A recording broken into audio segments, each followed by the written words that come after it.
you can kill this many people, you can cause this much damage, you can have this much spending cash, and you get these souvenirs when you leave. I'm sorry, what's not fun about getting every prostitute in the entire brothel? It's fun for that one person, but it's not fun for the 1,399 other guests. Oh, other people. You can't be a hog. You can't just go into the jacuzzi and kick everybody else out. You got to share it. I paid $40,000. I'm kicking it. I'm having every prostitute.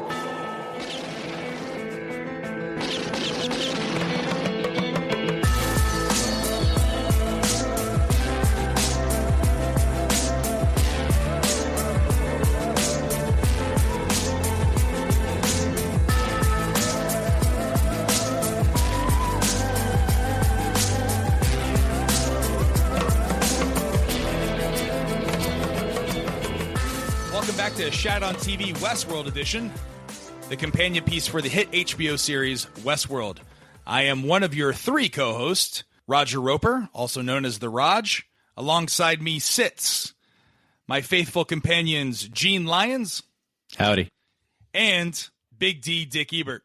Good night to be here. And every Monday, we look back at Sunday's episode of Westworld. This was the premiere week, gentlemen. Last night's episode did not disappoint. No, I was very happy with it. I think universally it seems like people are positive. There are some complaints. It lived up to my expectations. It's difficult. You're taking us into an entirely new world. There's a whole set of new rules. You have to explain all of this, but yet still advance the story. So to do that in roughly 60 minutes, I don't know what more you could have asked. It looked beautiful. It kept me engaged. So I was happy. I think overall, look, is it something I'll watch again? Absolutely. Is it everything I hoped it would be? Not quite. And we'll get into that a little bit further into the episode. But essentially, I kind of felt almost the opposite. You had an hour to establish more than just the setup. And if you look at, Westworld itself as a movie, what was it, only an hour and a half long? And you told a complete story, as convoluted and bizarre as it was. So I'm hoping to see more in the upcoming episodes. So I did most of the live tweeting, and I made the comment that 15 minutes into the episode, it was already better than 90 minutes of the schlock that was Michael Crichton's version. Gene, you were doing a lot of following of the hashtags Westworld. It seemed as if a lot of people were confused by the episode. Absolutely. I think that the show is kind of a victim of previous HBO success in the sense that if HBO launches a new show now that has violence and breasts, people are going to get involved with it. And I saw a lot of people on Twitter who had no idea what was going on. Well, this was HBO's biggest premiere in nearly 3 years. According to the numbers that were released today, 3.3 million viewers viewed it across the East and West Coast airings, as well as streaming on HBO Now. That's HBO's biggest premiere audience since the first season of True Detective. It's also much better than the last time that they launched a $100 million series, Vinyl. Vinyl opened up to $750,000. So I think it's pretty safe to say this is a hit. Everyone is talking about it today, whether or not they understand it or not. It seems to be trending all over Facebook and Twitter. So I think it's pretty safe to say we're going to get a second season. Yeah, I found a lot of people who had heard of it but didn't know it was starting last night.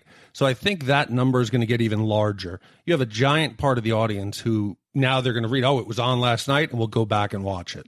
It also didn't occur to me prior to yesterday that people were not familiar with the fact that Westworld existed prior to the HBO series. So that was kind of eye-opening. I thought people had heard of the movie, and I was kind of surprised that a lot of people that I talked to today and people on Twitter had no idea. So it kind of gives me a fresh perspective on what HBO has ahead of it, the job, the task at hand, to actually explain all this to people, even the basic premise.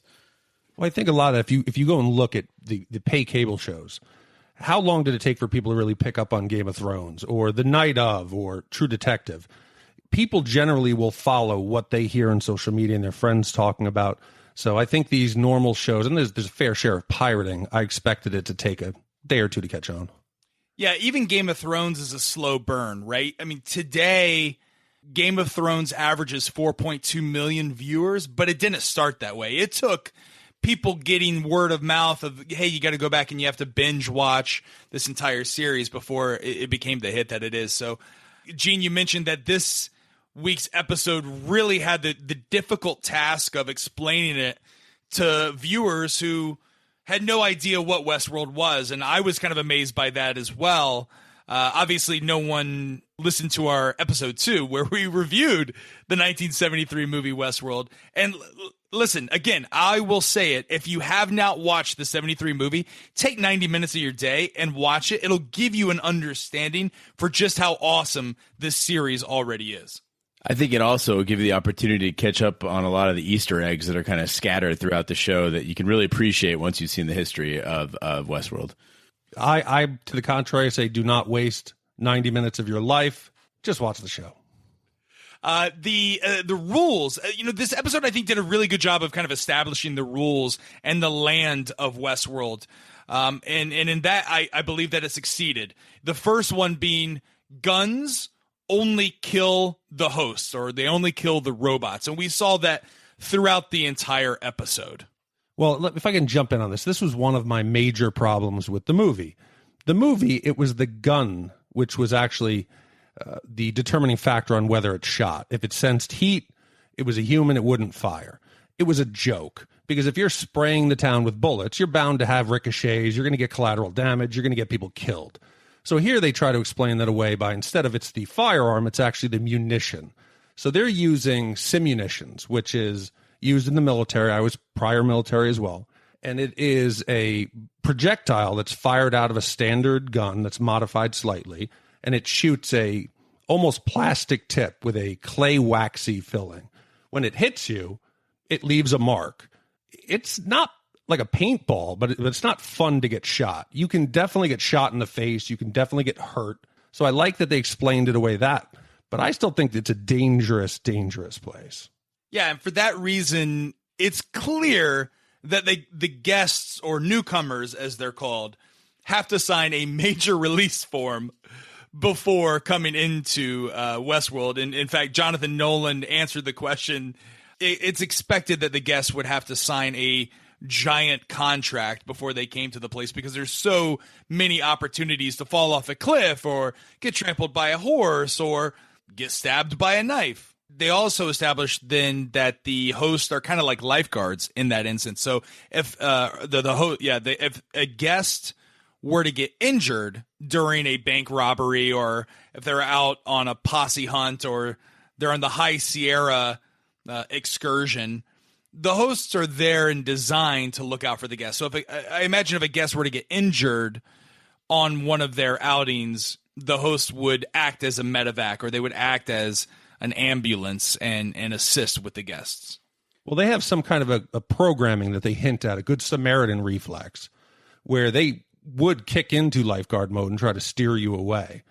But if people are idiots, people can't drive, people walk out into traffic, people would be doing stupid things. I think the entire experience would be half of the host kicking into lifeguard mode and stopping these idiots on horseback from getting hurt. Yeah. I don't see how they maintain any sense of believing that it is the Old West. I do welcome and appreciate this notion, though, just in the fact that it sets up a very, very interesting possible dynamic between what happens if some hosts decide that they want to exact vengeance or take something out on a human. Do other hosts spring to their defense? And does that set up some sort of a battle, between the hosts? And that to me is a fascinating possibility. But I think that variation is fairly limited. We see, 4 rotations of the day, and they all are basically the same in the beginning of the day, and then the butterfly effect as people meet, it changes. I think if you stay there for more than 2 or 3 days, it would start to get boring. You would see the 2 kids putting the scorpion on the guy's head. You would see Dolores dropping her can. I think it would get repetitive. That's why you never go on anything longer than a 4-day cruise. Oh, I agree 100%. How annoying is that cruise director's speech every morning? Hey, everybody, today's an excursion day in Cancun. I grew up working at theme parks. It registered to me. There's always the answer to what time is the 2:00 parade is always 2:00, right? Theme parks are built on repetition. They're built on delivering the same goddamn experience every goddamn day. And so as a worker, you kind of go crazy a little bit. You would need to at least update it yearly. to have some form of new threads and narrative. And later on, we get hints of that when the Men in Black talks about the tweaks and that they're learning new tricks. So I hope if they wanted the same business for 30 years, they'd be modifying the experience at least annually. And that's what we learn as well, is this is not a reimagining or a remake of Westworld. It appears as if Jonathan Nolan extended the life of the world that Crichton set up. There hasn't been an incident, a major incident, in over 30 years. And as we all know, over 30 years ago, that's where the gunslinger went crazy and all the robots revolted. So I think there's a subtle undertone to the theme that we see when they go down to the sublayers. There's some deterioration in some older areas. I think the new is built on top of the old, and it is in the park. It is in the stories. So I think, yes, we are led to believe this is the exact same park, exact same location, and I think it will also be that the mistakes of today are built on the mistakes of the past. I think there's also, there are just too many nods to the previous Westworld, to the 1973 Westworld to ignore. For example, when Dr. Ford is talking about how they couldn't get the hands quite right, in the original iteration. That it's that the 30 years, the old parts of the park. It is definite, if they don't come right out and say it at some point, that's the world we're living in. Well, I think they intentionally leave the time ambiguous. There could be some huge reveal at the end of the series that this could be way, way in the future, past anything that we've ever thought. We're thinking right now that is maybe, 100 years in the future, 50 years in the future. What would happen if this is actually, it's revealed at the end that it's 1,000 years in the future, that the Earth, we're no longer on Earth. By leaving it ambiguous, I think they leave themselves a lot of different places to go with the plot. I think it was really interesting. I saw a few tweets yesterday, and people I've talked to today that are like, how is this show going to go beyond one season? It seems pretty limited. And I thought that was such a narrow view of where this could go. And just as you said, we don't know the time. We don't know the geography. We don't know how expansive the storyline is going to get. And I pointed out that, I think Fantasy Island was on for 5 years or something like that. So this could easily go all kinds of places. We watched The Love Boat for years. I think that there's so much potential, just like Battlestar Galactica showed us, there's so much potential for this story to spiral out magnificently. Did they have sex robots in Fantasy Island? They had sex with robots in Battlestar Galactica. Yeah, that's probably why the show went off the air. No, it went off the air. The frack? Because they had the worst ending of all time. So let's dive into the actual episode. The show starts off with a pretty kick-ass opening sequence. Yeah, I liked it. I don't think that it being all black and white was a mistake. I think it was really trying to drive home the point that the world is black, whites, grays.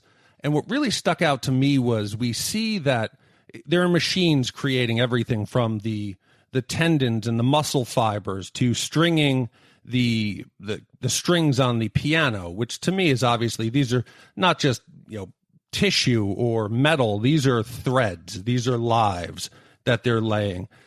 And what I found funny was we see the piano as one of the key images in the beginning, and we see the figure playing the piano. After the first 15, 20 seconds, the hands come off of the keys, and it's as if that the machinery, that there's no longer a need for man. So I picked up on they're trying to really stress the connectivity of everything, and that after a while, man is no longer needed. Well, I kind of was doing some research on some of that symbolism of the player piano after you brought it up, and there's so much. That goes so deep as far as if you look at the novel Player Piano by Kurt Vonnegut, and it's about that dystopia of automation and the deterioration that causes to the quality of life. So as soon as you keyed in on that, I started really, really looking into that. And they even went to the extent of the piano score that's played in the saloon is actually done on an actual player piano. And when the production staff decides what songs they want to have in there, they actually, have a company that puts it onto a little ream that they feed into the player piano that actually plays it. There is when that much attention is being paid to detail, you've got to really key on that symbolism. And that really blew me away. It was one of the subtle things. As much as I felt this show beat me over the head with other symbolism, there were little subtle things that I absolutely relished.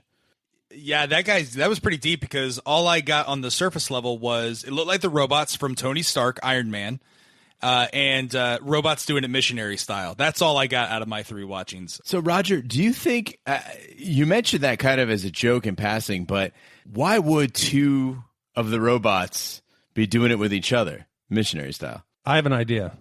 I think they are showing you not sex, but creation. You have 2 robots procreating. You have 2 artificial beings giving birth to new life. Am I crazy? I'll buy that for $1. So after the opening sequence, we are introduced to the lovely voice of Jeffrey Wright. In my opinion, Jeffrey Wright, dollar for dollar, much better than Morgan Freeman, in my opinion. I think Jeffrey Wright, if I was ever to narrate my life, that's who I'd want, that voice. He's asking Dolores if she knows where she is. Well, I like the fact that whenever they're working on the robots, they can manipulate what modes they're in.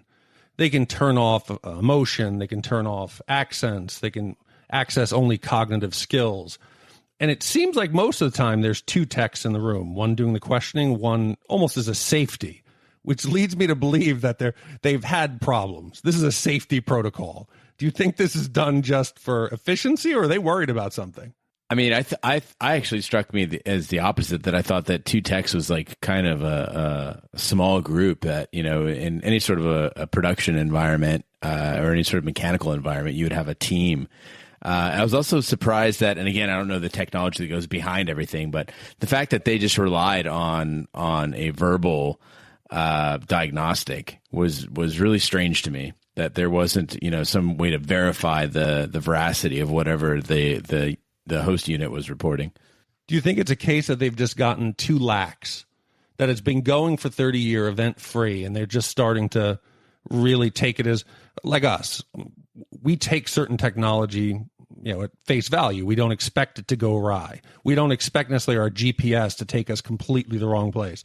Jeffrey Wright is asking her if she's ever questioned the nature of her reality and what she thinks of her world. And well, I think that even though they're hosts, to me, and I think they're really trying to push the fact that the hosts, even though they're artificial, they're almost more human than the guests, than the newcomers. Like her, she's pure. There's not a bad bone in her body. She's enjoying life. She has a positive outlook. It seems to me that they are more a utopian society. Granted, we have some outlaws, some bandits, some thieves, but overall, they seem to represent mostly the best of human nature. At least Dolores' character, without a doubt, is meant to be that hopeful, wide-eyed princess almost of Westworld. That's the impression that I got of Dolores' character. And so we're learning a lot from that. We're also learning that hosts and newcomers are arriving by old-timey train. We're introduced to the character of Teddy. And I really like the idea of when you're immersed in the world, riding on the train, there's hosts alongside guests. So they of course, they dub newcomers that are on the train. We hear 2 of the guests talk about the last time they came to Westworld, how he played it safe. I think he called it white hat with his family, did some fishing, did the gold hunt. But the next time he came, the second time, he played it straight evil, and it was the best 2 weeks of his life. So what are we supposed to infer from that? That he's got $120,000 to waste a day on his family when he could take them to Disney? I'm not taking my kids to Westworld. We see later on that there's obviously a PG part of the park. There is, level 1, which is the town, and then we have the X-rated version of the canyon. So we know already that there's different parts of the park. He's got way too much money. And of course, it's more fun to go buck wild without your family. Would you have more fun going to Vegas alone with your friends or with your wife and kid? Well, I just know that Roger won't go to Vegas without me. So I think we know the answer to that already. The train drops them off into town. We're seeing the town play off in its different narratives. You've got children putting scorpions under the hats of the town drunk. Teddy walks into the saloon and orders a rye whiskey. A prostitute is propositioning him. And I really liked that they're all kind of talking in old-timey Hollywood Western way. She's like, well, you're new, but not much of a rind on you. Are we supposed to infer that rind means dirty? Is that old timey for the stank? Yes, that's why he's a hot dude. He's not getting a discounted rate just because he's new in town. He's a good-looking dude who doesn't smell. She's saying, I will cut you a deal. So Teddy looks over at Dolores. It appears as if they have got some sort of history as he follows her back to her homestead. That's where they look over the valley and they see a group of cattle. Are we to assume that these are all robot cattle? Well, if we're going off the movie, even snakes are artificial. So we haven't seen any artificial cattle, but I imagine everything is artificial. I actually thought the opposite. The reason being that, when we getting into that fly motif, right, that I want to believe that holds some significance, as there are other living beings other than humans on this show. And I think that's a calculated risk that you could take, having some livestock. I mean, if you go to an amusement park now, or like Rawhide or something like that, they have horses, they have cattle. You could hurt yourself, sure, but that's what waivers are for. So then why don't we have real horses? Because you can't shoot the horses. Okay, that would make sense. But what if somebody comes in and starts shooting cattle? Is PETA going to come down on Delos? Well, I think you said they're using simunition, right? So it's basically an air pellet gun. You can't kill a giant bull. I think this might also be another area of revenue for the operators of Westworld, for Delos, and the fact that they're supplying all the meat. This is all the meat and the cattle that they're using for the food. So I don't know, but there's an allusion to the Judas steer that you made. Yeah, that conversation that they're having is not just about cattle. Teddy's asking, how do you manage such a large herd? And he's alluding to the herd of hosts. And she says, well, you have to find the Judas cow. You have to find the one that the rest will follow. And this is something that they actually use in slaughterhouses. They will have a Judas cattle, which they will use to pacify the other. They lead them to slaughter, and the Judas comes out. I think right here that they're telling us that there is a Judas in town who will be used to lead the rest of the herd to freedom, and we're led to believe that it's probably going to be Dolores. So we hear gunshots off in the distance. Dolores and Teddy run up to the homestead where there's bandits that have seemingly killed Dolores' mother and are standing over Peter Abernathy, plays Dolores' father. The one bandit kills Peter while drinking milk and says, I can't believe, you only have milk up here. And that seems to be a theme, the milk. It seems as if this entire episode was sponsored by the Dairy Farmers Association of America. Well, I think it comes up several times in the episode, and it is shockingly similar to the bath that these hosts are coming out of during their birthing, so to speak. So during that production process, they're coming out of it. And if you look at it from that perspective, it makes it actually really, really both sad and revolting at the same time. On one hand, it's like they're these children, right? They're these newborns, and they're getting these small bits of recollection that this milk means something to them. But at the same time, this is bloodthirsty bandit who is murdering and raping corpses. And, it's kind of this strange dichotomy there. But to me, it's they're drawn to it because it reminds them of something that they equate with birth. And if you could imagine a toddler, right? They have like the independence and the free will of a baby, but also that is a grown man with a gun who has, violent and filthy tendencies. It was a really, really shocking amount of symbolism to me. I loved it. God, so what did you think of Tenderloin and Slim Miller? So this is the first time we're meeting the bandits. He says, why did you kill the mother? He said, I didn't have my chance with her. And he says, well, the body's still warm. No one's going to judge you for it. What are we to make of this? How sick is Sizemore? Because he's the lead scriptwriter, right? How sick is he to pre-program that as a narrative? Is that improvisation, or was that his path that he was supposed to be on? No, that's part of his character. Yeah. This must come up on multiple threads. It's like checkbox. Is the body dead? Yes. Is the body warm? Yes. Sex? Okay. I mean, it's got to be. It's a vast improvement over Yul Brynner saying, "Get this guy a bib," gonna call your mama. Like, this is, why would that drive someone to kill? Okay, I could see why this would drive someone to kill, because in that point, I was watching the show from home and going, oh man, would somebody please just kill this guy? Yeah, so Teddy comes up, he kills the two bandits. At this point, we're meant to believe, the audience is still meant to believe that Teddy is a newcomer. He is a human. But as we learn, and I called it on our prediction show, Teddy is a host, because up comes the man in black. He threatens Teddy, and Teddy tries to shoot him. The simunition have zero effect. They're more of an annoyance to Ed Harris's Man in Black gunslinger character. I didn't think this needed to be said, but yesterday, while following the tweets online, I want to make this very clear to everyone listening. The simunition does not kill humans. It will knock down and appear to kill hosts. That's what happened in that scene. There were so many people. Well, I thought that was a brilliant plot twist, that you assume the Man in Black, because of Westworld, the original, is the robot, and that Teddy is the human. And I'm like, oh, nice twist, way to go. And people were completely baffled by what the hell was going on. They thought that he didn't have the will to kill the Man in Black. It was, America, you disappointed me. I think they almost have to do that, because not all of the audience is the brightest. Some of it you really have to lay out. And in the beginning here, I think it's more important, because they made it quite obvious, I thought. I thought they were going really heavy-handed with it, but yet still people got confused. Yes, the firearms shoot a projectile. If it hits a human, it's like a BB gun. If it hits one of the hosts, it acts as a real bullet. Actually, they will be wounded by it.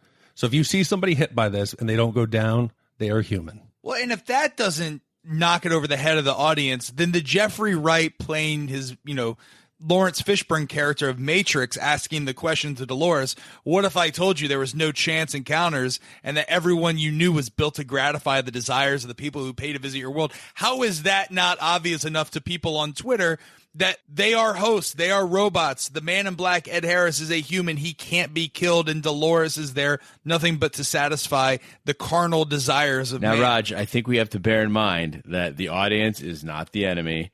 It is our job. It is our sworn duty.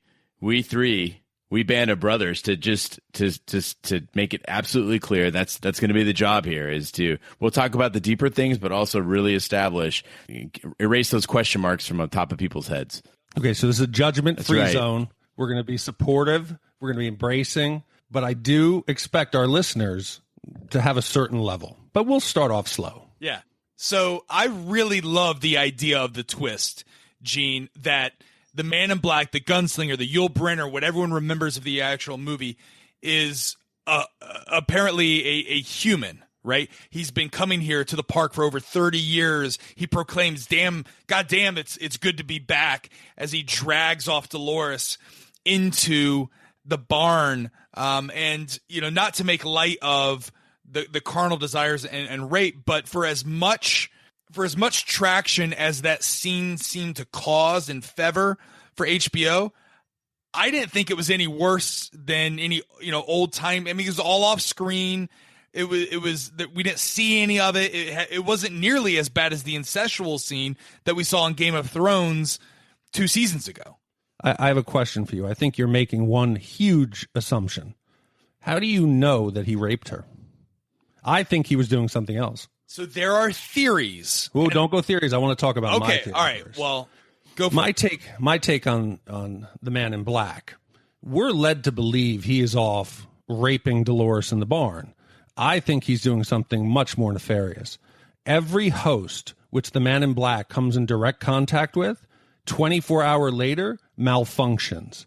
I believe that he is doing something to the hosts that is causing them the next day to encounter, whether it's technical glitches, and I think we will see one day that was not a rape in the barn. I love that take on it, Dick. That is, when you mentioned that to me earlier, blew my mind. I said, yeah, that's the ticket. That's the stuff. And I think that, labeling it nefarious, though, is where I kind of scratch my head a bit, because this could be, I mean, again, we're talking about robots here. We're not talking about people. And if the man in black is reprogramming or causing these robots to malfunction, you don't know what his motivation is.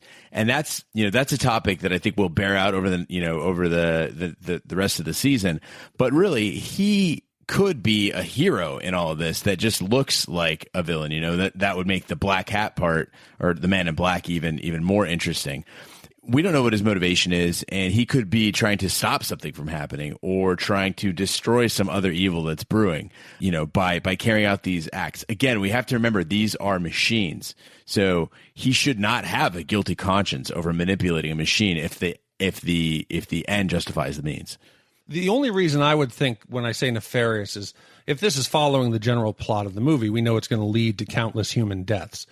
But the main reason I feel it is he isn't just going about his business of taking her to the barn. There's a twisted level of psychological warfare that he is actually perpetrating on poor Teddy. Even though Teddy's artificial, he is really ripping at Teddy's fibers of being. He's pushing him to the edge, and I'm surprised we didn't get the blue screen of death, and Teddy just folds over and collapses. Well, he brings Teddy to that blue screen where Teddy can't even pull the trigger when he takes the gun and points it to his head. So I think he broke Teddy there as a man, and then as he's walking away dragging Dolores, Teddy gets up and tries to shoot him in the back, and it's like, God damn it, it's more of an annoyance. He takes his gun off, first of all, he wears his gun on the left side, so he's got to come across his body. So obviously, he knows that there's no danger in this world. He goes back and he shoots Teddy out of more of an annoyance. Like he's there for a purpose, and whatever that purpose is, he's got to get to it with Dolores right there. But this could be even, again, that could be part of it too. He could be operating on Teddy. And trying to affect something that way. And even in the part of shooting him, what happens when they get shot? They got to go back in. They got to get hauled out of there. They got to go get in for processing, repairs, whatever. That could be a part of this entire cycle. That might be the Control-Alt-Delete that he needs to kick in to get that code to hack Teddy. I'm loving this the more we talk about it. Well, I like the fact that he breaks out the idea that he never understood why they paired up the hosts, why they would interconnect, why they would program Teddy to always, day after day, go after Dolores and spend his day and fall in love and have Dolores ask, you came back. And of course, Teddy to say, of course I did. And then he realizes it. He makes it obvious that winning doesn't mean anything unless there's a loser, I believe is the exact quote that he says.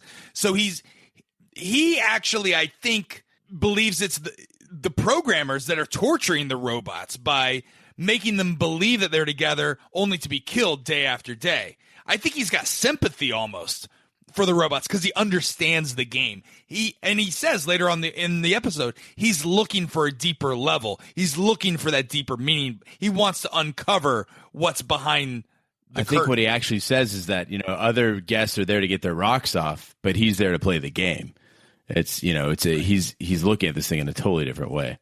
So after that scene, it's the next day. The piano plays, and again, we're supposed to see the repetition in the host's daily life cycle. We're supposed to see that day after day. It's like going to Disneyland. The same things are going to happen. The Pirates of the Caribbean are going to run on a cycle from 9 a.m. to 7 p.m. Monday through Friday, and until midnight on the weekends. We're supposed to see that the Hall of Presidents, Abraham Lincoln will give the same speech show after show, right? So Dolores wakes up in bed again. Teddy's back on the train. There's two newcomers. Look at Teddy. I do like the fact that they were equal opportunity here. Yeah. It's not just men that are pigs. These two guests are coming in and they're looking to bang. It's not just the men who are going there to get laid. These two are talking about Teddy and about how cute he is.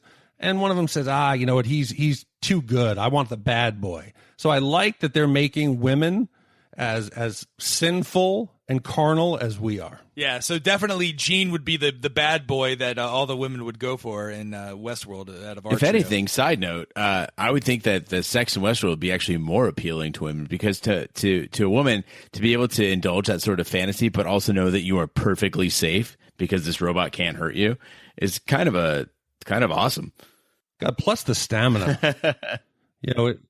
This guy's not gonna finish before her. Yeah. You got to plug him in. He'll keep going.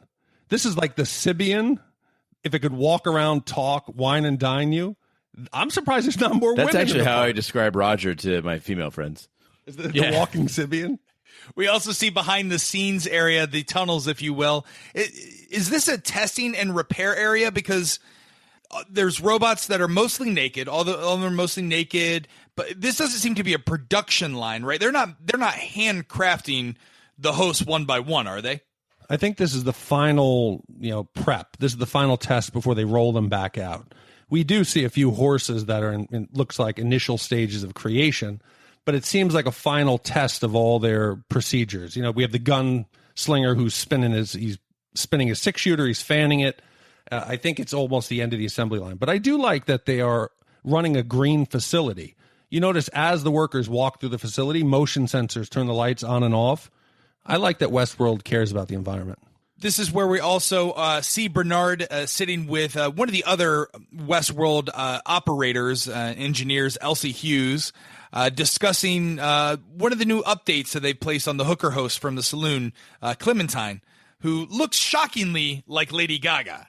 They're talking about the update and how a new class of gestures called reveries have been introduced into the host, and it's like a subconscious, to which Elsie proclaims, "Oh, good. A hooker with hidden depths, every man's desire." Now, Big D, I know you are an expert when it comes to hookers. Do you prefer your hookers with hidden depths? Is there any other kind? Of course. What I think is, I want to try to first define the roles of actual, Bernard. Are we led to believe that Bernard is the lead programmer? What is his role in this? Because he seems a bit surprised that an update was rolled out without his knowledge or approval. He sees these subtle movements, and he's surprised. He said, this is something new. This is something that I wasn't aware they could do. Was there an update rolled out? Do you believe that he had knowledge of this patch or this update that was rolled out without his knowledge? I think that he didn't, and here's why. Is later on when he's talking with Dr. Ford, Dr. Ford asks him to forgive him this one mistake, that mistakes are going to happen every now and then. And I think that Dr. Ford is basically at play, and that his genius is so great, or his importance is so distinct, that they have to kind of allow for some of his mischief, or at least some of his experimentation. I don't think that Bernard was expecting this at all. At the end of the scene, Elsie kisses the hooker host, Clementine. Why does she do that? And would that be against the rules? Like, wouldn't that be kind of a violation? No, I liken that to a valet parker who enjoys taking the Ferrari to the parking garage. She obviously can't afford to have some fun in the park, so I think this is her little attempt to see if the product's as good as advertised. You telling me you wouldn't try to steal a kiss there, Raj? I know about you stealing kisses. Oh, I would definitely steal a kiss from Teddy.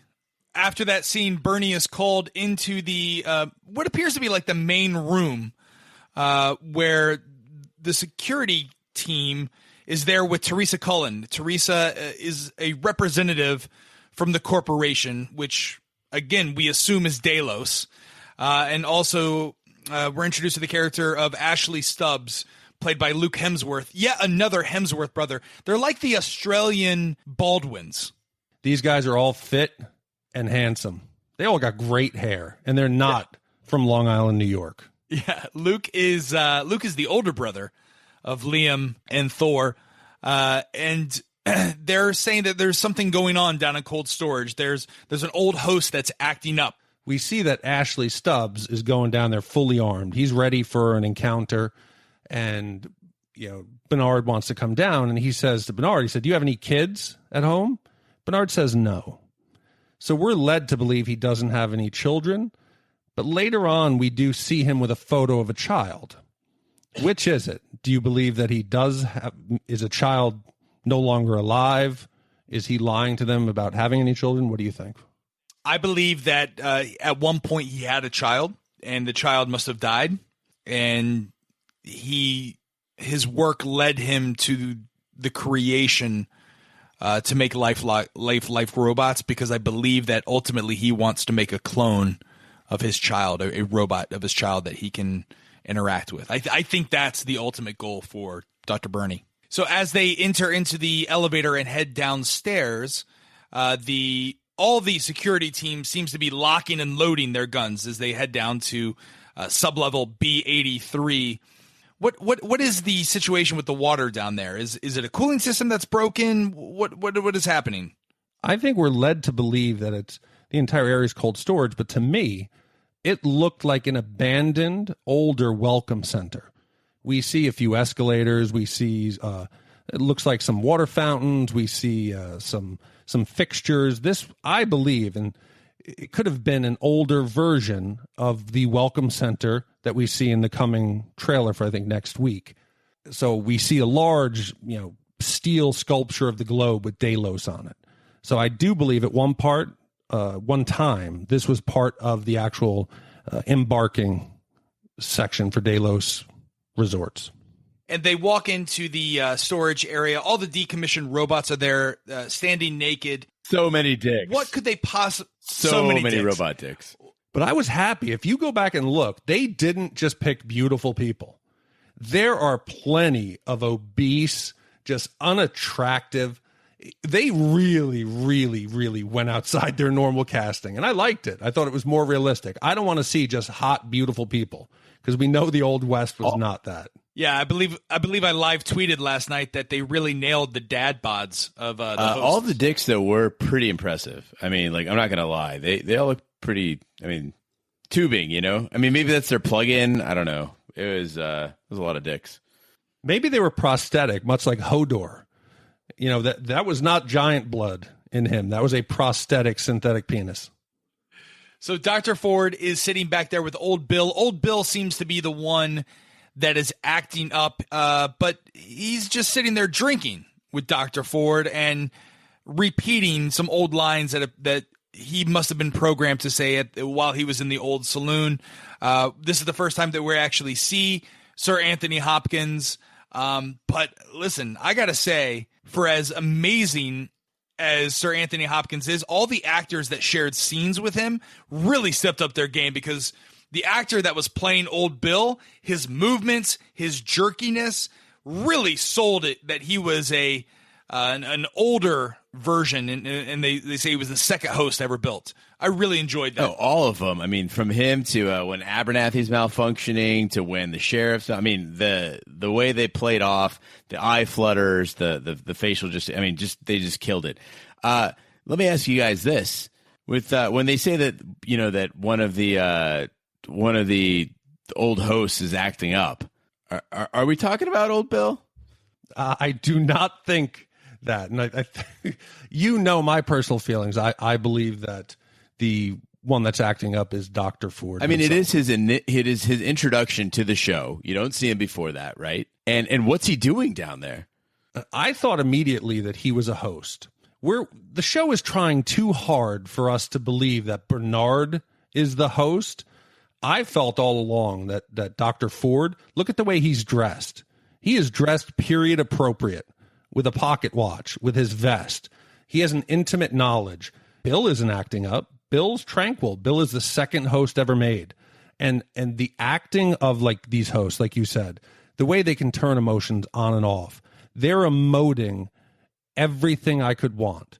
And I like also that Bill is an earlier version, so you can see there's some servo movement to where he's not fluid. You can spot he's an early version.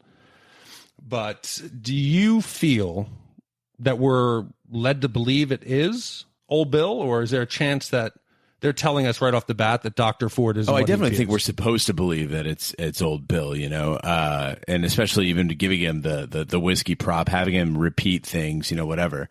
But I think the tell there is that he goes right back into his little body bag and zips himself up all cute, nice and tight. A lot of people were freaked out by that part. I didn't think it was anything. I thought it was kind of adorable.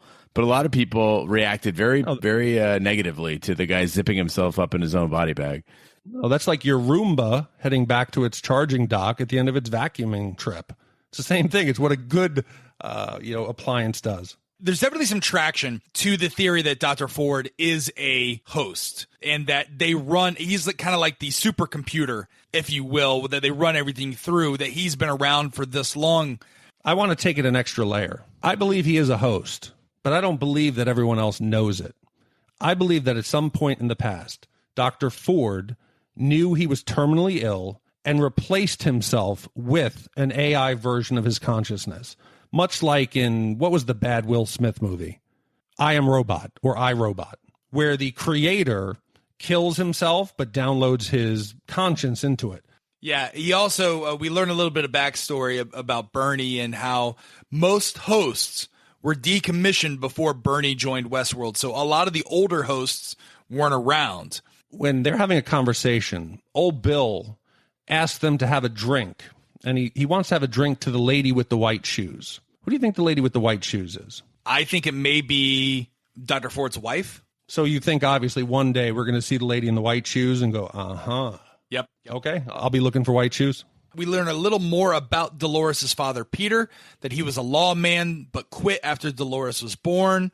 More newcomers, a maroon jacket, and his wife. I don't think we ever got to know their names. Maeve is drinking with some Chinese newcomers. I thought that was an interesting nod to the audience. There's some Chinese tourists. I like the fact that she seems to be a translator bot. She's like Data. Oh, yeah. Or she's cool. 3CPO. Yeah. She can communicate with anybody, and I think that's great for customer service. And also, we're introduced to the character of Clarence, kind of a low-rent Chris Pratt. He's there with his bros out there on a Vegas trip to Westworld. Where he encounters Teddy. They know him. He knows him from a previous trip and introduced him to his group. And the man in black picks up Dolores' can, but tells her he has other plans. Goes into the gambling hall to play cards, where we find out he's stalking his neck victim, the dealer Kissy. Yeah, he seems to be hunting for a specific bot and doesn't know what it is. Each time we see him go after one, he scalps them, revealing some form of circuitry or some kind of symbol under the head. He went after him. He walked in there hoping that he had information. When Kissy sees the men in black, he is not happy about it. Did you notice that? He's a little scared inside the gambling hall. Very true. He is one of the few hosts that shows fear at just seeing, the man in black isn't threatening him. So is there a chance that he's showing that he has a recollection of the past? Or does he know that this is a man to fear? I mean, for all we know, this could have happened. The events that play out between the man in black and Kissy could have happened over and over and over again, where he's trying to learn each time, trying to do something different each time, experimenting, And if that's the case, but regardless, Kissy shouldn't remember any of it.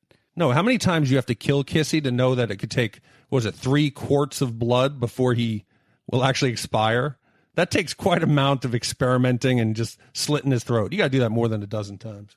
We shift to the sheriff out with the maroon jacket guy and his wife out on the Hector gang excursion, where the sheriff breaks down. I was kind of hoping that this was a plot thread.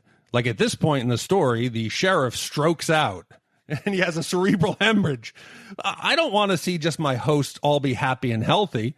I want somebody to get hurt. I want somebody to seize up. I want somebody to fall off their horse and break their neck. I was hoping he was playing a role and they were looking to, hey, we got to do first aid. Let's run him back to town. Boy, this was exciting. Well, they take the sheriff under the tunnels where Bernie, Teresa, and the character Lee Sizemore, who is the head narrative director, they are examining the sheriff. The sheriff appears to have scalp marks. Is that the reason for him stroking out? The man in black has gotten to him. I mean, it seems to me like the scalping could have also been, or the removal of the scalp could have also just been part of a diagnostic when they're trying to figure out what's wrong with him. I didn't put too much into that.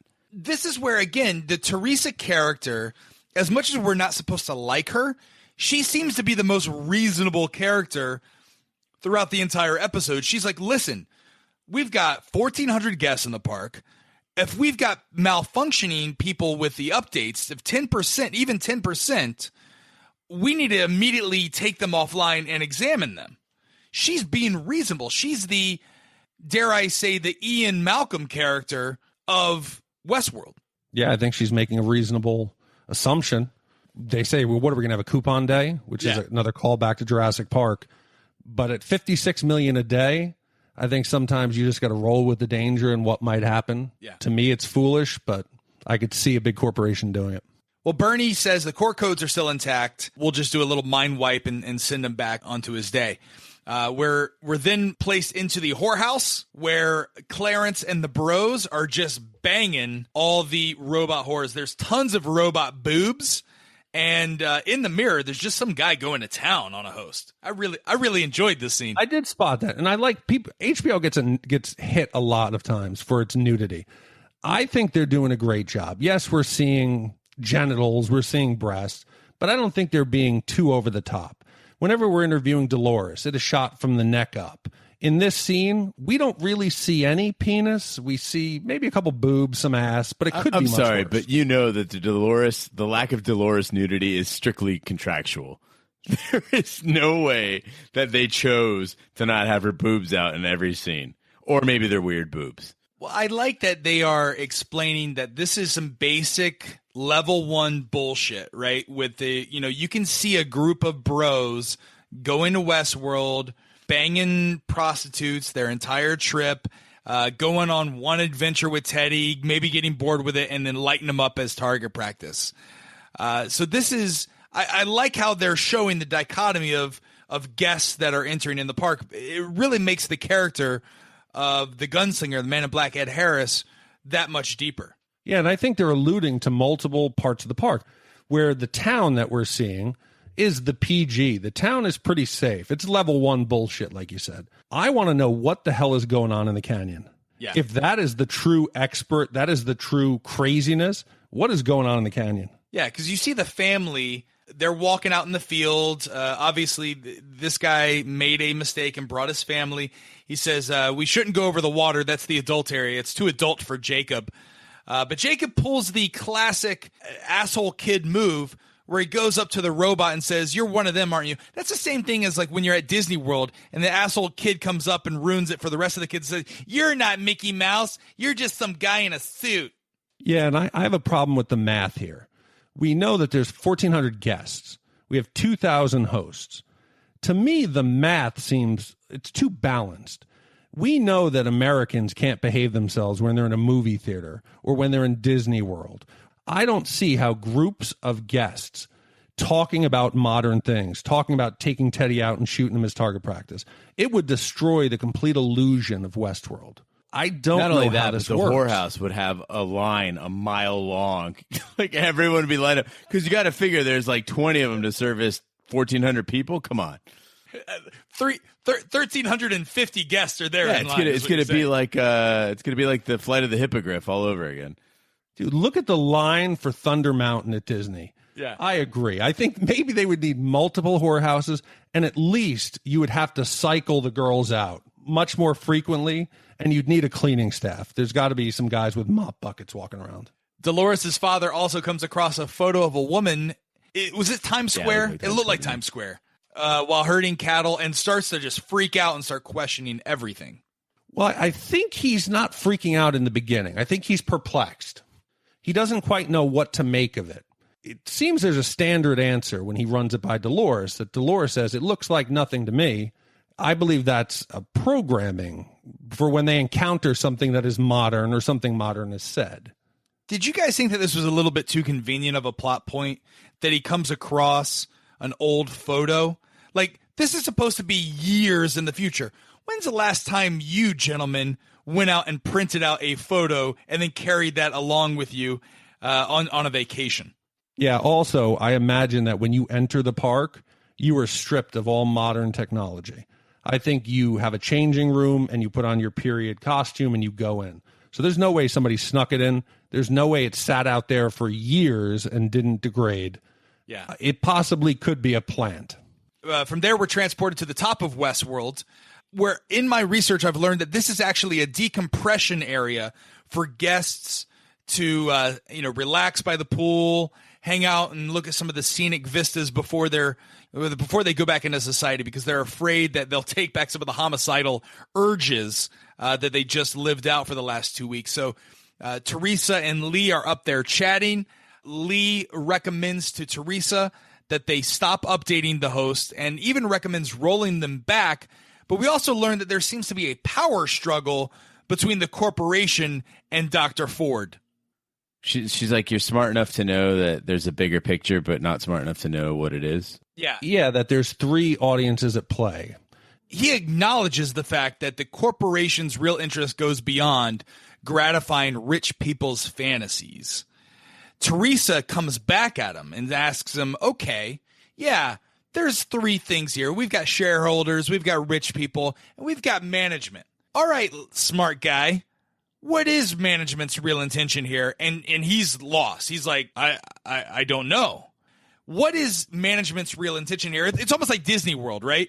Disney World does not exist to satisfy little children's, vacation. It exists to sell churros and indoctrinate children so that they'll buy merchandise and watch shitty movies in theaters, right? God, I just hope it is not the typical sci-fi trope of the corporation trying to create the perfect military weapon. If they're using the park as a petri dish to perfect artificial intelligence and to create some weapon, it'll be awful. It would make absolutely no sense to bother with the reveries, with the emotions, with all this other stuff if all we're doing is creating a weapon. I completely agree. I hope it's something much more inventive and much darker than that. In Beyond Westworld and in Future World, the corporation's intent is to create clones and replace real people with cloned versions of themselves that will make decisions based on the corporation's interests. So more of a political intrigue there. Do we believe that might be the intention? Well, that leads me to I just thought of this. We have elite. The park is expensive. So we have wealthy, powerful, an exclusive audience.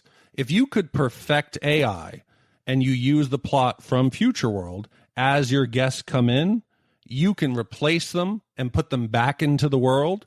Say you have a CEO of a company come in, you replace them with one of your AI and it's completely undetectable. You now control that company.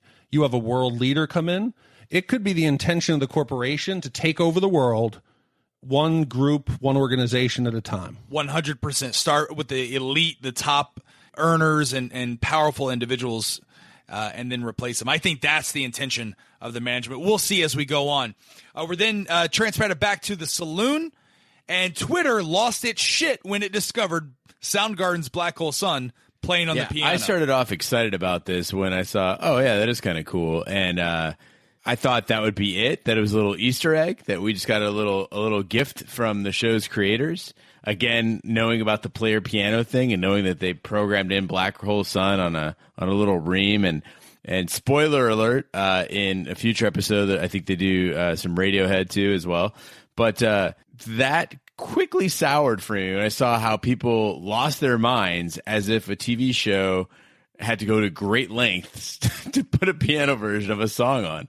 And in fact, I thought the music got even more out of control later when they just started basically just playing recognizable pop hits that had black in the title at too high a volume for too long that detracted completely from the entire plot.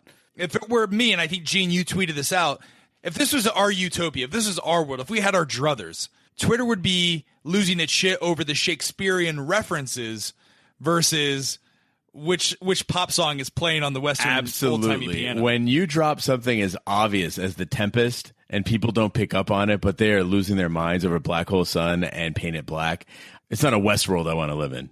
Kissy is checking out. Bartender pats him down, finds he was stealing some chips, and the bartender calls him a term for a gay man that I had never heard before, a half Cornhusker. What does Nebraska have to do with this? I thought it was an ethnic slur. A Cornhusker, gentlemen, is a person who enjoys stimulating an uncircumcised penis.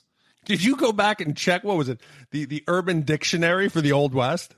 The man in black, Ed Harris, slits Kissy's throat and drags him away for some nefarious actions. We're then transported to the scene where there's a serious problem with the Walter host.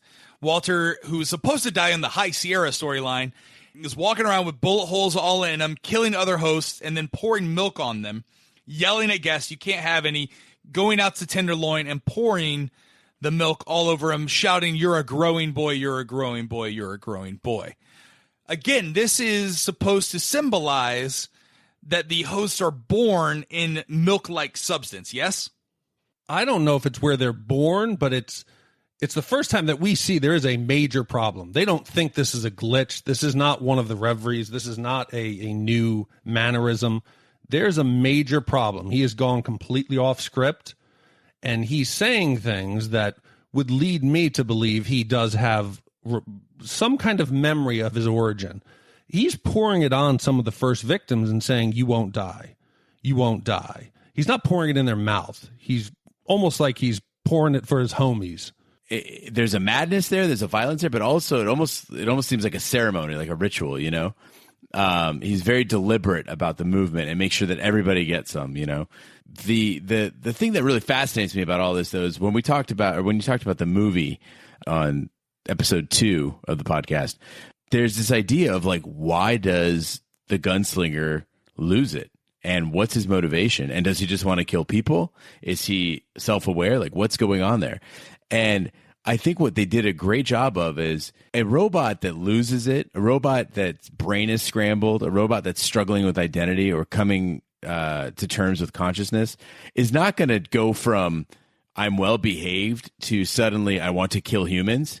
It's going to go completely nonsensical. It's going to be something ugly and twisted and you can't make sense of it, you know? And that's what I love, that it was like there are these phrases being uttered that don't make sense and behaviors that don't make sense. And it's still trying to figure its way out. And as a viewer, that's very unsettling because you don't know what the hell is, like, you don't know what's going on in that head, but you just know that you've never seen a human being act like this before. And that's kind of terrifying. Well, I think what's terrifying isn't if it was a glitch, like you said, a malfunction where you would expect him to break down and start twitching like the sheriff. This doesn't seem like that. This seems like a character trait. He's still functioning properly. He's walking around. He's interacting. I think it's even scarier than a malfunction. It makes me think that there's some other intent. You see those 2 guests in the corner, and they allude to that customer service has to go help them. How do you make this right? People complain at Disney if it rains. They want ponchos and they want free dinner. These 2 people are not coming back to Westworld, and they are leaving a 1-star Yelp review. How do you make this right? If you're looking for, you know, pardon the pun, but bang for your buck. I mean, they just got one hell of a show. So, I mean, maybe you play that angle. I don't know. I'm not in PR, but there's one thing and one thing only I'm asking in that situation if I'm those guests, and those are fast passes to Maeve's Saloon. I want to jump ahead of the line the next day and the rest of my stay there. I don't want to have to wait in the 1,300 person line. Yeah, I think they are better off walking in and making it seem like that was an exclusive. Wow, congratulations. You got the brand new preview of the Madman Walter slaughter at the whatever, shop. You have to make it look like they got something good, because otherwise they're going to go home and on Facebook and tell their friends about how Walter went buck wild and almost killed you. They also bring out a scene back that we were not expecting from the 1973 movie, where the security team sets out lights and totally ruins the experience for guests in that town. Dick, we talked about this. If they were to bring that back to the show, how it would totally ruin the idea that this is supposed to be an immersive experience. In the movie, they did it just to reclaim all the downed hosts. In this case, you have to do it. This is a crime scene. You're trying to investigate what's causing this malfunction. I think also from a psychological perspective for the guests, it's really important. It gives you a sense that we're on this. This is a controlled environment. Because otherwise, if humans came out also dressed in Western garb and they were trying to solve it as a human, you might not know if they were, hosts, and it would just be completely, terrifying. Did you see also that Lee Sizemore, he says, oh, come on. He tries to blow it off. Walter kills hosts all the time. But, this time, the way he did it was a bit unconventional. He's trying to poo-poo this. Well, he doesn't want to have to do extra work. He doesn't want to have to stay up all night writing new narratives, right? He doesn't want this decommission for that 10% of hosts. But Teresa says this is absolutely the reason why we've got to order a full recall of those 200 hosts. We've got to examine those and decommission the ones that are faulty. and as a result orders a saloon heist up to move up a week and then double the body count to cover up the fact that they will be removing these hosts for testing, which I thought was a really good idea. The third time I watched it, I got it. I understood why they had double or tripled the body count so that at the end they could pull out those hosts. Yeah, you've got to appreciate the irony of Westworld, where they're taking a mass murder and trying to cover up for it with another mass murder. One of them wasn't planned, so that's not okay. But the one that they planned, the big heist, double the body count, totally fine. Everyone's going to see it. It's okay. As long as you wrote it to be that way, that's fine. So Bernard goes to Dr. Ford to inform him that they're going to have the bank heist come early and they're going to take a lot of these hosts out. Are we led to believe that Bernard is the cause of the bug or Dr. Ford is the cause of the bug? I believe it's explicit that Dr. Ford planted the bugs and is toying with Bernard, asking him if he's even found the bug yet. Have you found it? And if you haven't, isn't that a source of embarrassment for you? So he's almost toying with Bernard. But then Dr. Ford says, can you allow me to at least make a few mistakes? Having worked in sprints and built websites with big teams, and we have bugs in the code all the time, it's not necessarily anybody's fault, right? So I think that it would be a misplaced notion to say it's Dr. Ford's bug or it's Bernard's bug. I think he's more asking, look, this is your job, right? Have you found it? No, you haven't. And bugs generally are the cause, are caused by updates, right? So you change the build, you add a feature, something like that, and it can cause bugs. Then you smoke test, you figure out where the bugs are, and you isolate them and you fix them. So I mean, to me, in that strange way that a computer would not know how to communicate to a person their faults, he says something like that must be disappointing or embarrassing for you. Bernard then says, though, I have found the bug. It's the code you added. And Dr. Ford doesn't argue back with Bernard, but then says the reveries have mistakes. Bernard doesn't want to say to Dr. Ford that they're a mistake, but Dr. Ford knows that they were a mistake because then he starts having a conversation about mistakes are causes for human evolution. Exactly. But I think he tips his hand here. Here is where he gives away the fact that he is not human. He says that it would be embarrassing to make mistakes, and he says that you are a product of trillions of mistakes. He doesn't say we are, as in humans. He specifically says to Bernard, you are, as if he is saying that humanity is a result of trillions of mistakes throughout evolutionary history. He's not including himself in that. That's a good point. And listen, the Dr. Ford is a host robot has got a lot of traction on social media. There's a lot of evidence to that. But moving on, the Man in Black with Kissy, he is torturing him. He's going to get his answers. The Man in Black's intentions here are really starting to be spelled out. I think the scalp contains information that can be extracted later. Is that because it seems to be some sort of circuitry on the inside of the scalp? Is that what you got as well? Yeah, I've said it before. It's clear. It looks like it's an integrated circuit.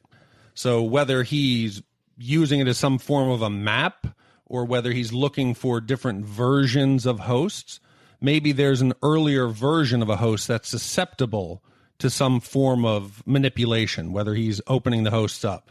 He's opening up the heads to find out something specific. And interestingly about that enough, going back to that 3 liters of blood inside, some people had said, oh, well, like he was just, playing out. He was role playing there. Well, in a human, there's about 5.5 liters of blood, not 3. So he's clearly aware of the workings of how these things. He's probably been spending the 30 years just figuring out everything about them, how much their fluid amounts, how they operate, what makes them tick, and all that. So he is in a way like this like covert scientist. Daddy and Dolores are on the porch. Dolores' father Peter is breaking down from his questioning by looking at the picture and starts quoting copious amounts of Shakespeare here. Absolutely. This is where it gets really, really good for me. This was probably my favorite scene from the entire first episode. It was just that breakdown was done perfectly. It was chilling. Truly an actor that understood the gravity of the Shakespeare being presented, and I absolutely love the fact that they even made that make sense. They didn't just throw in some Shakespeare. I know that again, getting back to Battlestar Galactica, that you love to throw in references to other things, Bob Dylan and lots of other stuff, and it just sometimes didn't make a lot of sense. This makes perfect sense. They explain why he even knows Shakespeare, but also the fact that he is using that memory from a past incarnation, which he shouldn't even have, to express himself poetically during a malfunction. It's like the whole thing was just brilliantly done. If you didn't get that scene, or that didn't have that impact on you, please go back and watch this scene. It is what the entire episode was about for me. The hell is empty and all the devils are here is a line from The Tempest. And the fact that he's using that poetic line to tell Dolores that she must be very afraid of the guests, as they will ultimately bring the death and destruction, is much better than saying, Dolores, you got to get out of here. Which she also says something to that effect, too. You got to get out of here. Well, I also want to know what they're whispering, because we've already seen that they have a verbal code to shut down. Is there a verbal command that will unlock them? Could it possibly be that they're not just sharing information, but there's actually a method of unlocking, jailbreaking the hosts? Yeah, I mean, that sounds completely plausible, because you do notice that when they ask Dolores what her father said to her, she only reveals part of what was said. From there, we move on to the saloon robbery with the Hector Escatan gang. This is where the piano rolls into the orchestral performance of Paint It Black, which, again, for as much as you hated the pop songs being played, Gene, I thoroughly enjoyed and will most likely download this version of Paint It Black, because I think it's the badass. Cheesiest thing awesome. I've seen done by HBO by far. They were pandering hardcore. It was completely unnecessary. And you had what was actually a really kick-ass action scene that was pretty much ruined by the fact that they just played. It just kept going. Why not write, I don't know, an original score? Well, I found that it actually took me out of the scene. Once I started hearing it, I found myself trying to identify it. So instead of enjoying what was going on screen, I was finding myself listening to the notes and trying to decipher what song it was. And I think the audience on Twitter, they were 20 minutes later. I mean, maybe they were watching on HBO now. 20 minutes later, still talking about it. Let it go, guys. Yes, it's the Rolling Stones. Congratulations. One of the most popular songs in rock history.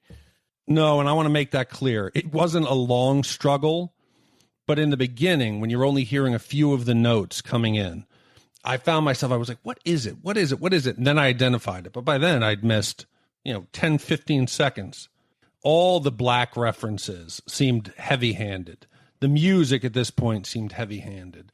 The entire comedic method of this, robbery was over the top. Now, whether that was caused because of Sizemore's hack job at creating the, this thread plot line that he had reconstructed, to me, it was just too much. It was the one part of the episode that I really could have done with a little less. Dial it back.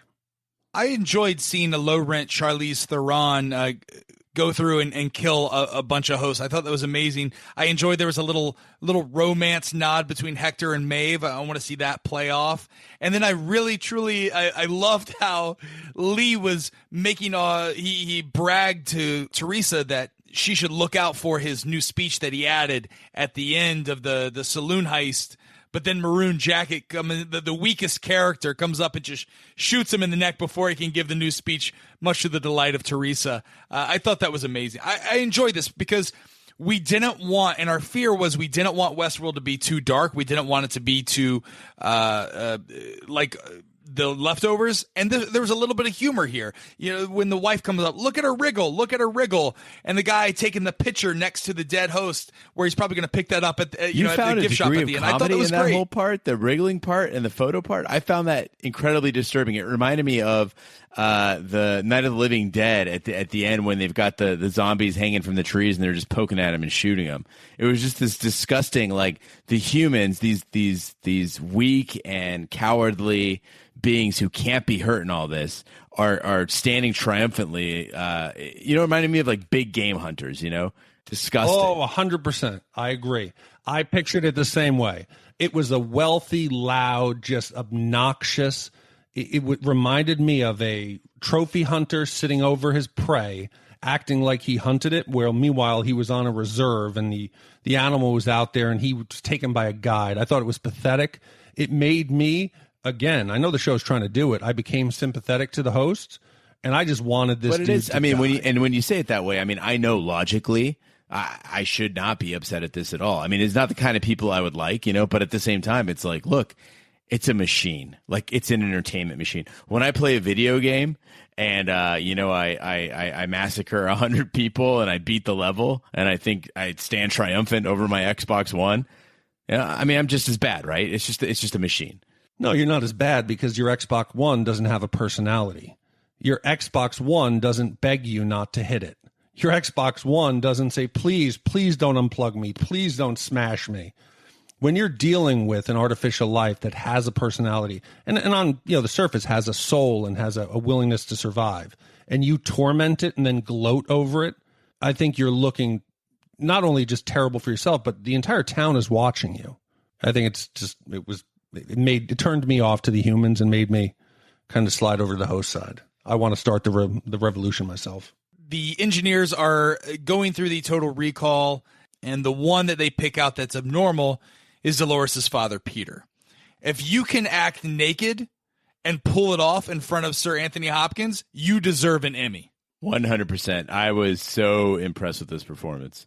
The father, again, continues to quote Shakespeare. Dr. Ford orders him to access his previous configuration. They roll him back to the previous install, and he is still flawed. The previous install that did not have the new gestures and the reveries was still acting up. So that tells you this is not related to the update, that something has corrupted the system beyond the last patch. Yeah, we've learned that this model, this Peter Abernathy model, has previously played the sheriff, which he alluded to in his conversation with Dolores, but also a professor from a horror narrative called The Dinner Party, where a cult of cannibals resided, I guess, up in the canyon somewhere. I guess that's the adult area of the park again. Like, would you ever sign up for the excursion of the Dinner Party where there's a cult of cannibals? I can't even imagine. First of all, wonderful play on the Donner Party. I think that's brilliant, hilarious, but that's the kind of comedy I like. But getting back to that, though, I'm trying to imagine, and maybe this is a statement on the bigger world outside of Westworld, the real world that we haven't seen, but like, in what situation would you want to sign up, pay $40,000, and go to a park where you're going to be exposed to a cult of cannibals in a canyon? 100%. Well, as he rolls back, Peter says to Dr. Ford, his itinerary is to meet his maker. Dr. Ford acknowledges that the first portion of what he says can be explained away by his previous builds, but the last piece cannot be explained. I think it's when he's quoting. It's Henry IV when he's quoted by my most mechanical and dirty hand. So the mechanical hand is in reference to the Abernathy knows he's a machine. So he knows that he's a robot at this point, but he's using Shakespeare to explain that. And there's no way, like, that's when they realize that they've got to decommission him. But I believe it's also that he's taken liberty with the text. Yeah, but by incorporate, like, there's no mechanical hand in Shakespeare. Like, that's a robot becoming self-aware. That's Skynet becoming, going online. Yeah, I think isn't that one of the steps that they say is once that machines can create art, right? When they can start to actually create content, not just replicate it, but to put those two together, I would have been scared. I don't blame them for decommissioning him.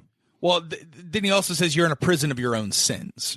When they were decommissioning him and drilling up his nose and whether they were going to take off his head or pull out the hard drive, I actually felt bad for him. I liked him as the dad. And when I see the 2-bit replacement dad the next day with the mustache, I was like, oh, come on, that's not her dad. I didn't like it.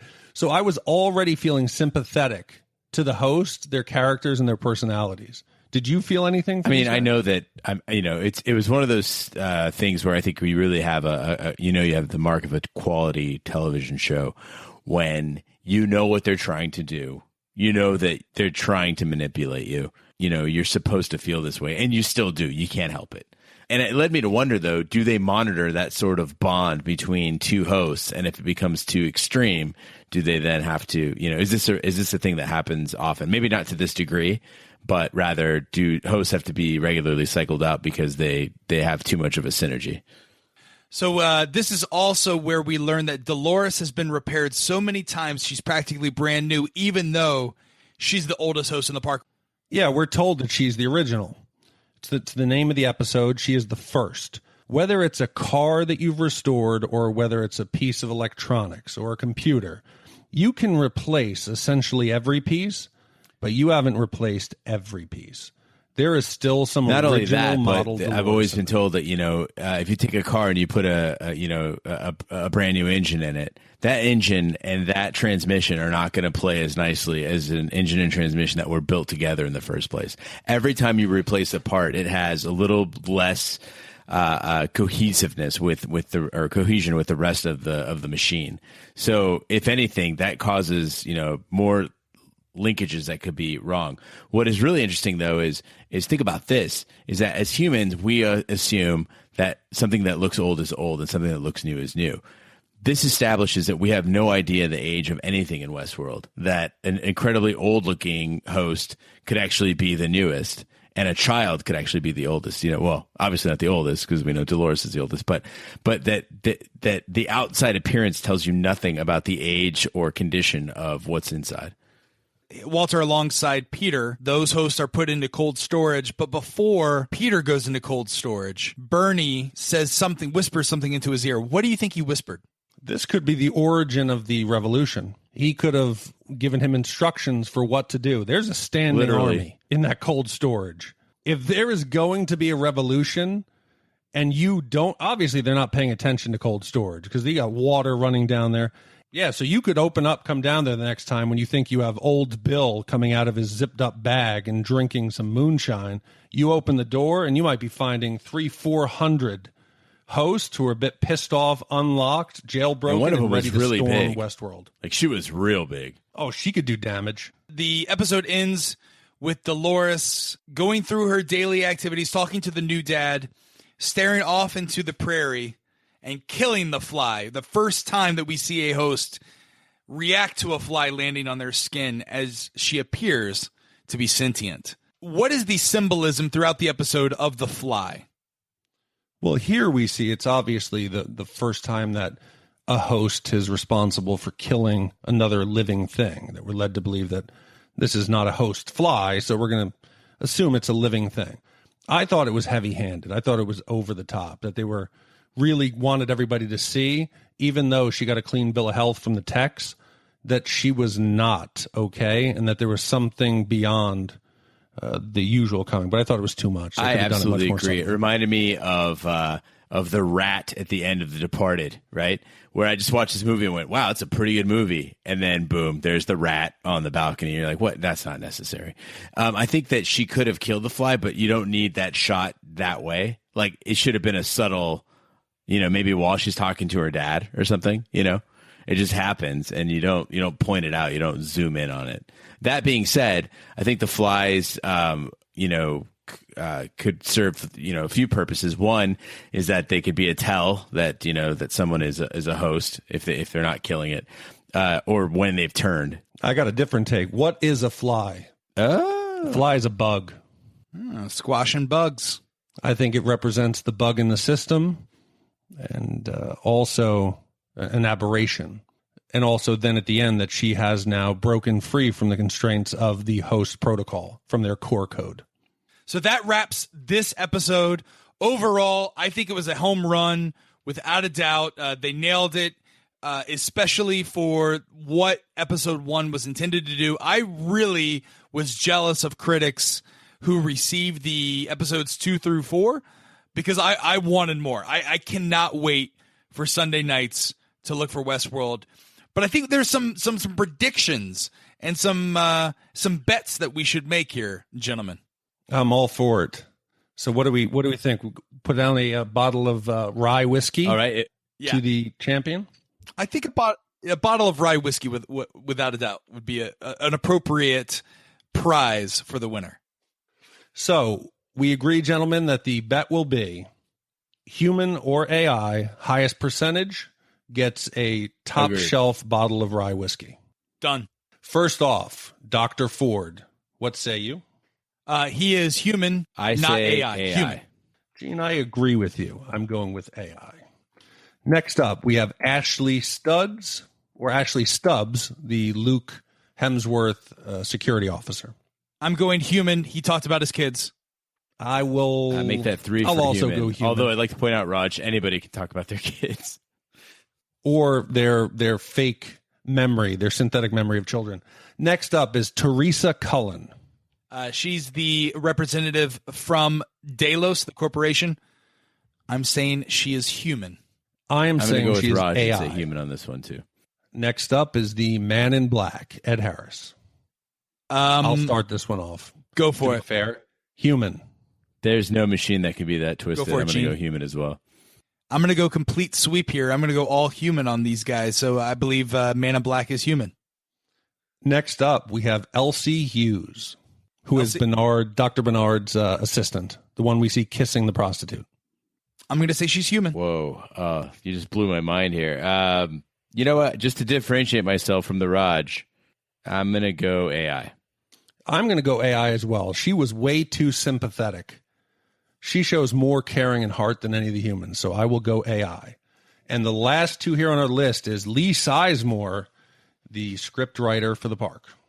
Lee Sizemore. Oh, I'm going to say... This one's the easiest. I'm going to say he's human. Oh, I'm going to go human all the way. He's he way also too has incompetent to be a distinctly human. He triumphs at the one thing humans do better than anybody else. He drops F-bombs with incredible precision. My wife noticed that as well. I agree. Human all the way. And here is the final big one, Bernard Lowe. Yeah, you saved the best for last. Gene, you got to go first on this one. I'm gonna go AI on Bernard. No, I think they're making it way too obvious. They want us to think that. I'm going human. He is human. I've gone all human, all these characters, for the clean sweep. This bottle of whiskey will be fantastic. So, Gene, why don't you, or Roger, you want to tell everybody how they can get in touch with us? There are no spoilers, no definitive spoilers that we have for this week's episode of Westworld, but if there are, this would be the area. Also, if there are any letters or any emails and any thoughts from anything that you've seen of this week's episode or next week's episode, please be sure to write in to hosts@shatontv.com. Again, that email address is hosts@shatontv.com. You can also follow us on Twitter and Instagram. We live tweet every episode, and then mark which host did the tweeting.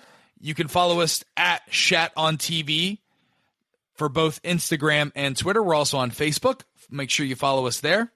You can subscribe via iTunes, Stitcher, Google Play, anywhere fine podcasts are stored. Just visit shatontv.com. Again, that website address is shatontv.com.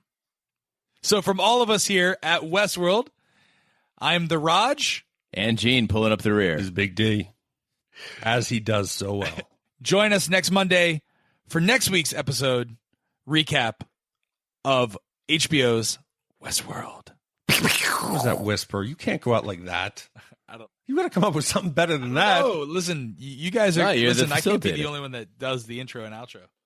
So, on behalf of Gene, Big D, I'm the Raj. Please go on iTunes, give us 5-star review, check us out, download, subscribe, and join us every Monday as we recap Shat on TV Westworld. Much better.